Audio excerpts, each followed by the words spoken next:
every day. Now I'm getting chicken like every day.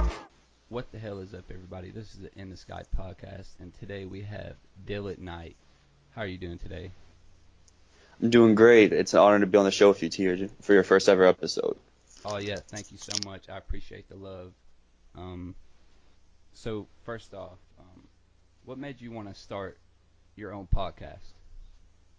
When I was in middle school, I fell in love with music and movies, and I played sports in high school, but I suffered a few injuries, and I didn't feel like pursuing it in college. And I felt like having a radio show and a podcast is an outlet for me to talk about stuff I love without being able to physically do it myself, being like music, movies, and sports, and having an avenue where I can like express myself, and so people can hear like my opinions and stuff without forcing people to like listen to what I want to say. All right, that's lit. What sports did you play? I play basketball and soccer. What position did you run on basketball? In soccer, I was a goalie. In basketball, I played more of the five because in high school, being 6'5" is considered big, but like I'm more of a natural small forward. Like if I had to compare myself to an NBA player, it'd be like Draymond or Ben Simmons because my key stuff is playing defense and being a facilitator for the offense. Okay, yeah, yeah. In high school, it's a lot different because you got someone who's 6'3", 6'5", and that's a center. But like in college or like at a pro level, they're gonna be not as, you know what I mean? They're gonna be a lot taller, Yeah, like like they'll be a 7'5", guard. 6. Yeah, yeah. How do you feel about how rappers nowadays will surround their whole thing around like drugs, like hard drugs, like people rapping about My codeine, pills, whatever. You know what I mean? Yeah, I mean, my big thing for hip hop is I'm more of a lyrics person, but I still like production. And Hmm. most of the musicians I listen to don't really involve hard drug use in their music. Like some of the few exceptions are The Weeknd with his earlier stuff and Pusha T. But like my I guess taste of music kind of strays away from those who focus their stuff on drugs. But like my thing is, as long as they're doing it in a way that's not glorifying it, like if they're talking about it and they also include like the bad sides, I feel like that's fine. But like for music, I feel like you have freedom of expression for anything. It's just as a listener, you got to know like, hey, he's glorifying drugs, but still drugs aren't good. Yeah, but like the thing about it with me is like music has a lot of influence on the youth and just everybody around. So like Yeah, a kid sees Lil Pump, whatever, talking about Xanax and stuff, he's gonna be like, Lil Pump's successful, rich, famous, and he's still doing Xanax, so why can't I, And that kid is not gonna be successful if he lives his life like that. You know what I mean? yeah, I completely agree. And I just think that they really shouldn't glorify it, but it it's cool. It's whatever though. Yeah, I agree with you. Like it shouldn't be glorified, but it's going to be because that's what people want to listen to. Like Yeah, when I have yeah. conversations with people about like music and like they say they like rap, and I'm like, what rappers do you like? And they always go to like Migos, Lil Pump, and Future, and like all three of them all glorify the use of drugs, and like hopefully they know like just because they're glorifying it doesn't mean like you should do it, but like you can't tell people like how to live their lives and stuff. Yeah, personally, I think that those artists aren't always doing those drugs Yeah. because if they were, they wouldn't be where they were today. You feel me? Yeah, And I know for a fact Future's come out and said like I don't do half the stuff I rap and sing about, but I do it because it makes me money. yeah, have you seen that one thing? I'm pretty sure it's on Fox, and they're talking to the Migos, and they're like, "Are you high right now?" They're like, "No, we don't smoke no weed." Like I could definitely see that because all that stuff is very counterproductive, and to live a Yeah. lifestyle like that and be as successful as they are, you can't be out doing that shit. Yeah, I completely agree. So, you big on 6ix9ine at all?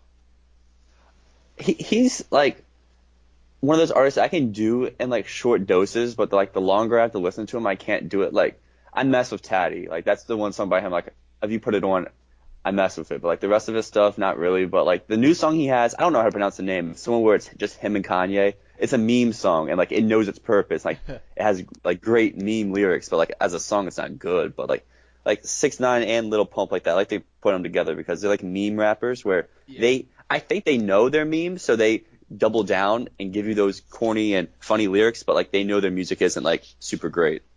Now, is Tatty the one where he goes, looking all retarded? Is that the one? Uh, this is one like where I'm fly like Aladdin, and then Blicky Blicky, Yeah. and that one, yeah.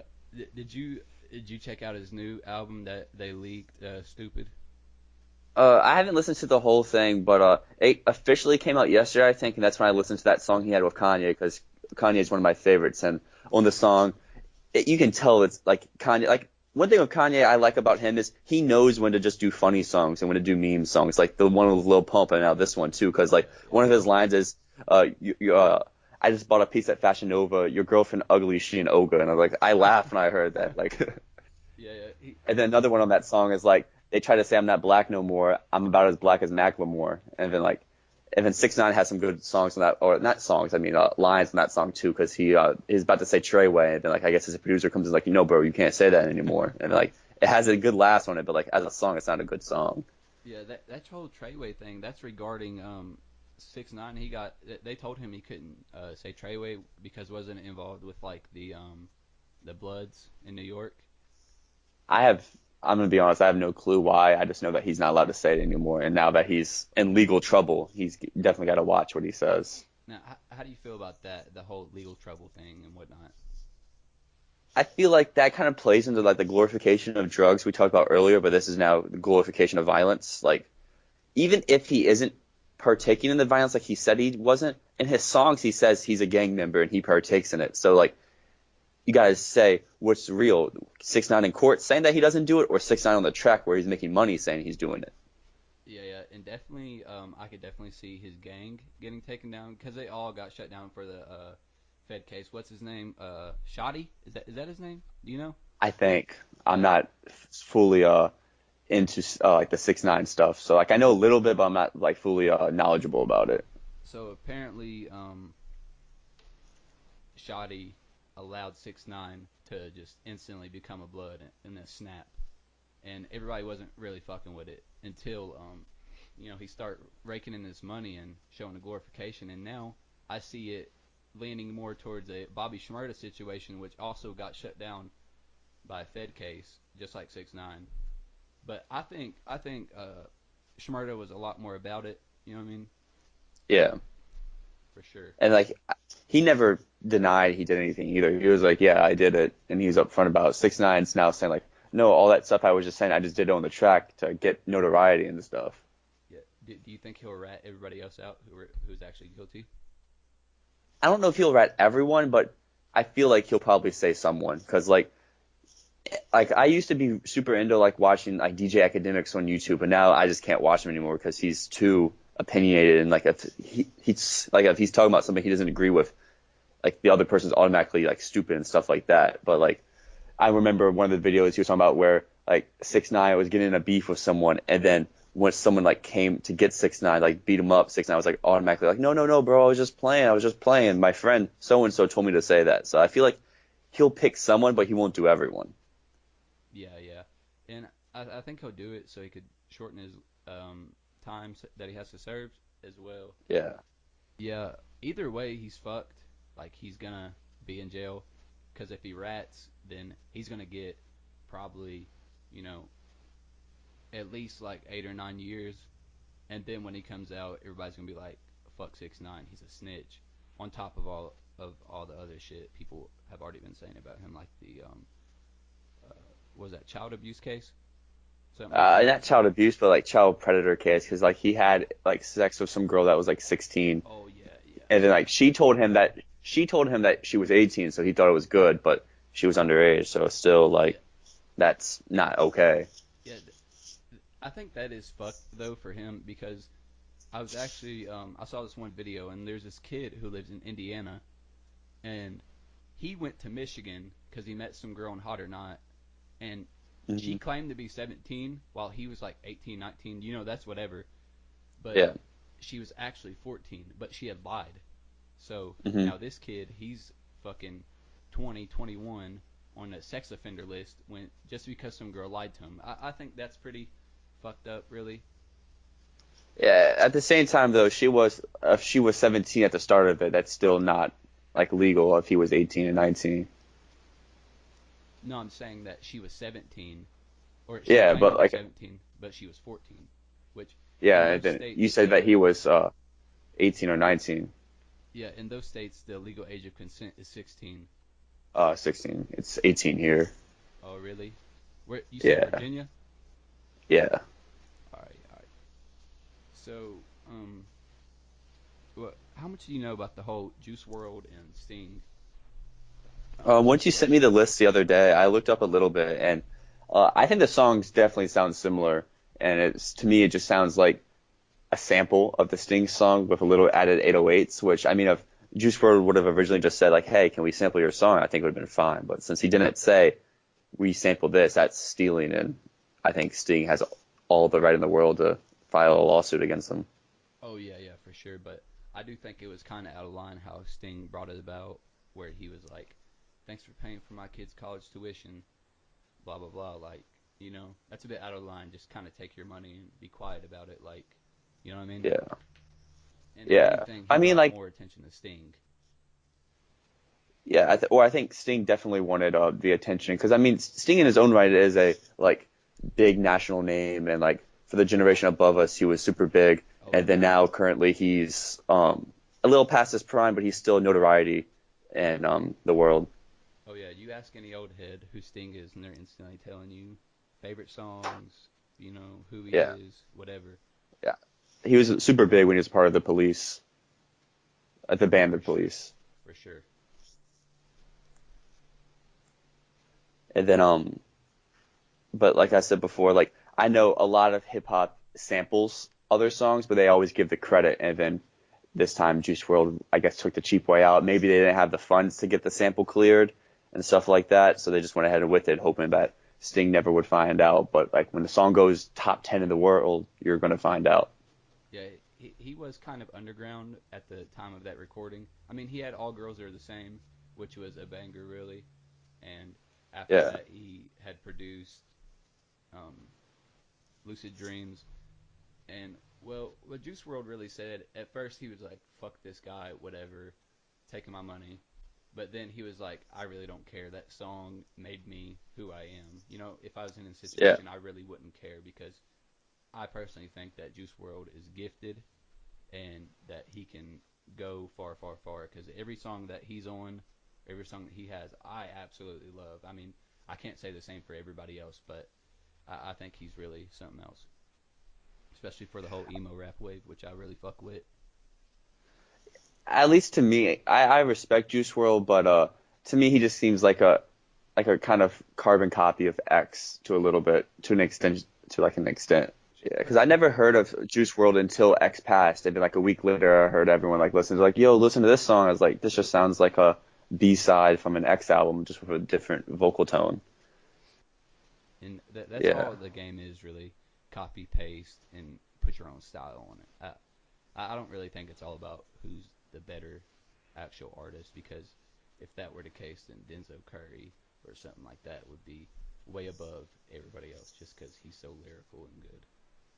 hmm So, talking about lyrical rappers, how do you feel about the whole fuck J. Cole and people just really hating on him, but without anything to really back it up? I mean, for me, I personally find myself talking bad about J. Cole quite a lot because it's not J. Cole's fault. It's his fan base that tries to boost him to say he's the best in our generation. He's top so and so of all time. I mean, like, J. Cole's good, but like, J. Cole's not all that. Like, I often say, like, in my friend group, like, if Kendrick's Target, J. Cole's Dollar General, and then Logic is the Dollar Tree. Because, like, Logic and J. Cole both get a lot of notoriety, like, oh, they're woke, they're super lyrical. But, like, if you actually listen to their stuff a little bit, it's kind of watered down. Like, there's a few tracks, everyone likes to point at Forest Hills Drive for J. Cole to saying, like, that's his magnum opus and stuff. But, like, if you listen to some of those tracks, it's all over the place. Like, I forgot the song name. It may be Wet Dreams, but, like, there's a line on it. It's not Wet Dreams, it's a different song. There's a line on it where he's talking about his mom, and then the next song, I mean, not the next song, the next line, he's talking about hooking up with some random girl, and then later in the song, he's about respecting women, and like, it's kind of all over the place to me. Yeah, yeah, you're definitely right on that. I just personally feel like ever since the whole fuck J Cole movement with Lil Pump and Smoke Yeah. Party happened, everybody hopped on that bandwagon of hating him. Which I'm not going to be the guy to come out and say J. Cole was the best thing of our generation, blah blah blah, because I don't believe that. Like, he is good, but he's not that good. You know what I mean? Yeah, I feel like J. Cole, he's really good, but like to me, he doesn't have a great album. Like I think Born Center's at high 7, low 8, and then For Your Eyes Only's a mid 7, but everything else is like a high 6 and below for J. Cole for an album wise. But all those albums have their really good songs. It's just to me, I don't have a cohesive project by Cole I can just go listen to. Like, yes, this thing's great. I mean, yeah, to each his own. I just think that everybody hopped on that bandwagon, Yeah. and I think it's actually funny that J. Cole, what was it on Vice? Was it Vice that he interviewed Little Pump actually? And it's kind of like, what And the I'm hell? not for sure where it was, but yeah, like I respect J. Cole a lot. I don't think he deserves all the hate. I don't think he should get all the hate, but I don't think he should get all the notoriety he gets either. But Yeah, yeah, I think I really respect him for going out of his way to have a conversation with Pump to see what his point of view was, and I try to help him because he even said, like, as we were talking about earlier with the hard drug use, he's like, you can't keep doing this because your career is going to come to a close so soon because you're just he didn't say a meme rapper, but he kind of hinted at that, and like you got to do something a little more to solidify your name. And then like exactly. on this tour right now, he has Young Thug as an opener, who's another one of those new age rappers that you wouldn't think J. Cole would mess with, but J. Cole does mess with to get that, like the J. Cole's kind of being like a father figure, sort of like helping out the younger generation. Yeah, for sure.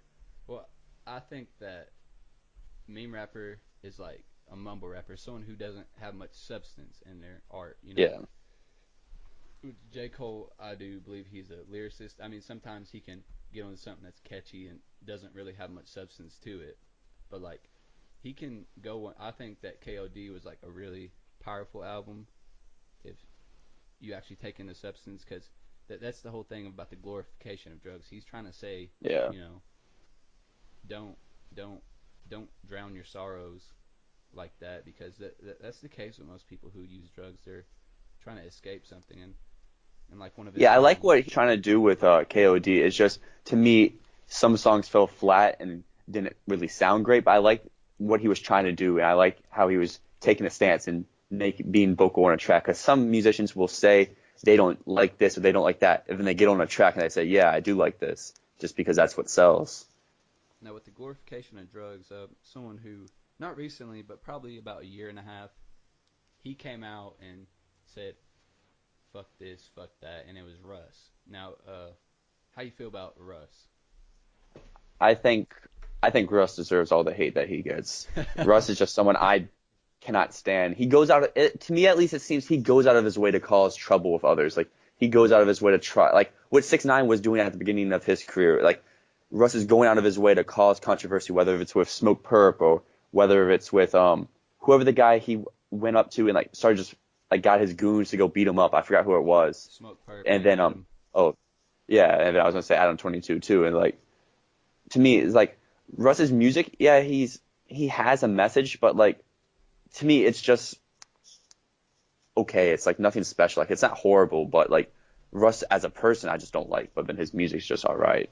Yeah, I do think he is good, because he wouldn't be where he is today without being having something to him. I think all his songs are, you know, broke my heart, wah wah wah. You know what I mean? I think he's good though. I Hmm. really do think he's good, but he's just kind of fake, because there's some old tweets that he has uh, while he was on the come up. He's like, "Who got the Zans?" Blah blah blah, and then year and a half later he comes out and says, "Fuck all this," which people do change. Like everybody and everything is subject to change, constantly changing. So I mean that's whatever. I really don't think that people should out him based on that tweet, but Yeah. still he's just such a cocky motherfucker. So any upcoming albums you excited for? Um, I'm not for sure when they have like release dates, but I know I'm still waiting for the next Kanye album. He's called it Yandi, but I'm pretty sure it's not going to be called Yandi once it gets released. Which I'm really excited to hear the songs "We Got Love," which he performed on SNL, and then whatever else he's been cooking up when he took his trip to Ethiopia. I'm looking forward to what's his name, The Weeknd. with his next release. He's been teasing it for a little bit, but there's been no official release date yet for his follow-up to My Dear Melancholy, which was kind of a more return to form of his original style. And then someone else I'm really looking forward to hear their next project is Denzel Curry. Even though he just dropped a few months ago, I'm excited to see what his next thing is going to be like. Yeah, now that you mention it, I really haven't been thinking about The Weeknd. I wasn't the biggest fan of My Dear Melancholy. I like Starboy a lot. I like to see some poppy shit like that because I don't know. That's just what I like.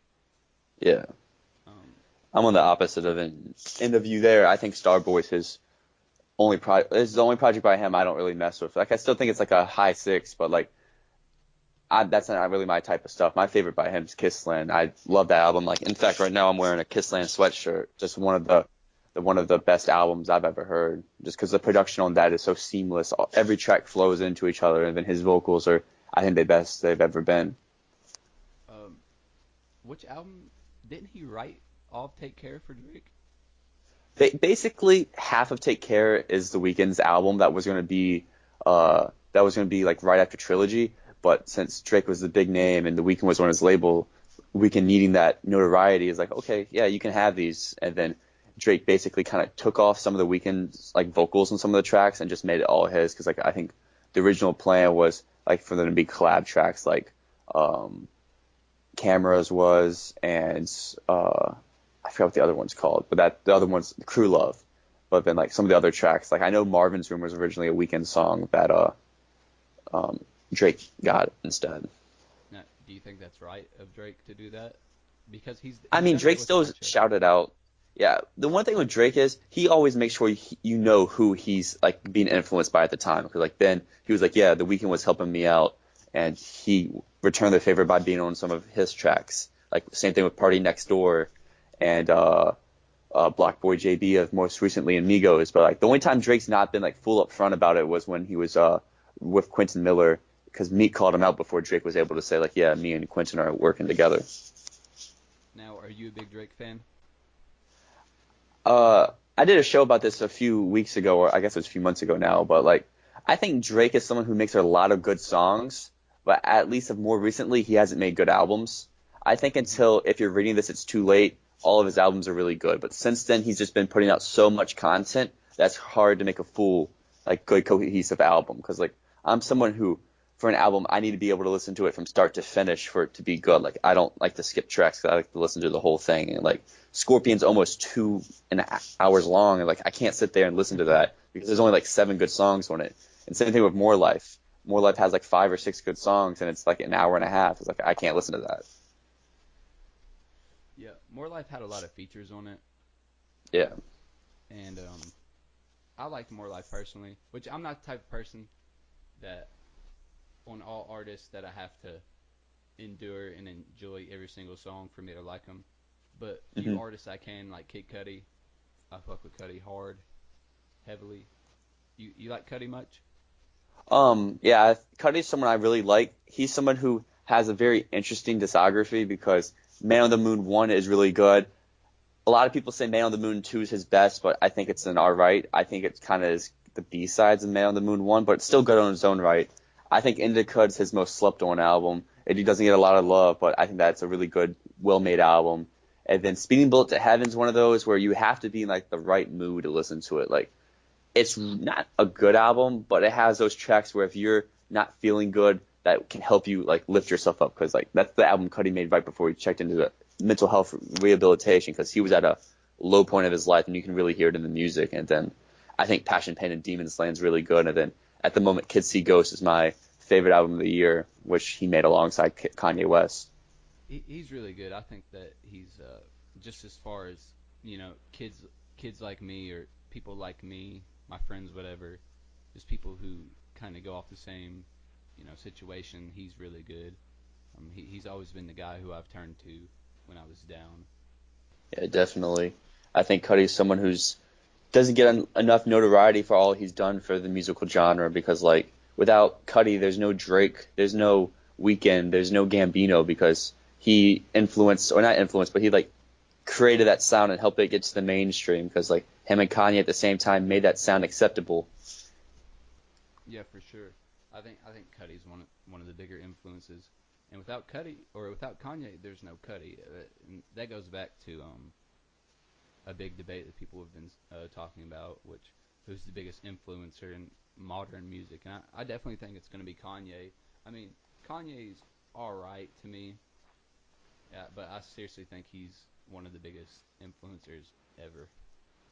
I completely agree with you being the big influence because like one thing I really respect about Kanye is how he can change his sound and still influence a lot of people. Because like at first he did the two college dropout and late registrations, which were all heavily old school R&B sampled, and then you saw the next wave of people. That's what everyone wants in their beats, such as Twista, Jay-Z, and Talib Kweli. And then his next album was Graduation, and that influenced the next set of artists like T-Pain to make songs that had that more not influential, but more like hard hitting beats and with a little auto-tune but not too much. And then 808s hit, and that's when he influenced Cudi, or him and Cudi worked on 808s together, but then like 808s influenced Drake, influenced Gambino, influenced Chance the Rapper. Then Twisted Fantasy hit, and that is just, I think, one of the best albums of all time.